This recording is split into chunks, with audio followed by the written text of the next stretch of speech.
Hello friends, आज मैं आपके साथ इकोनॉमिक्स का एक और टॉपिक लेके आया हूँ और टॉपिक का नाम है कैपिटल लेबर रेशो। ये क्या होती है ये डिस्कस करेंगे। कई इकोनॉमिक्स की थ्योरीज में कैपिटल लेबर रेशो की बात कही जाती है, मगर बच्चों को क्लियर नहीं होता कि ये होता क्या है। Capital labour ratio is the proportion of capital to labour inputs in an economy.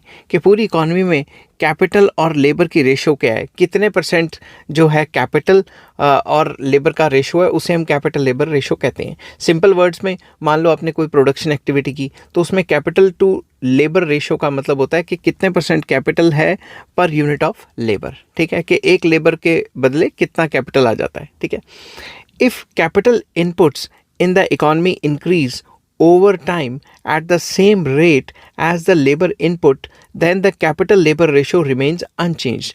अगर कैपिटल को 10% बढ़ा दें over the period of time और लेबर को भी 10% बढ़ा दें over the period of time पूरी इकोनॉमी में या एक प्रोडक्शन एक्टिविटी में, तो कैपिटल लेबर रेशो ऑलमोस्ट क्या सेम रहती है, क्योंकि दोनों 10% से बढ़ेंगे।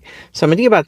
बट दूसरी तरफ, if capital inputs increase at a faster rate than the labour input, then the capital deepening takes place. अगर कैपिटल जो है, मैं फिर से लिख रहा हूँ, कैपिटल लेबर रेशो, अगर इसमें कैपिटल में काफ़ी तेज़ी से बढ़ावा आया और लेबर में उतना तेज़ी से बढ़ावा नहीं आया, तो उसे हम कैपिटल डीपनिंग प्रोग्रेस या फिर कैपिटल डीपनिंग प्रोसेस भी कहा जाता है कई थ्योरीज में। ठीक है, the capital labour ratio is one element of the process of economic growth. तो ये जो इकोनॉमिक ग्रोथ के कॉन्सेप्ट्स या थ्योरीज हैं, उसमें एक काफ़ी इंपॉर्टेंट पार्ट प्ले करता है कैपिटल लेबर रेशो।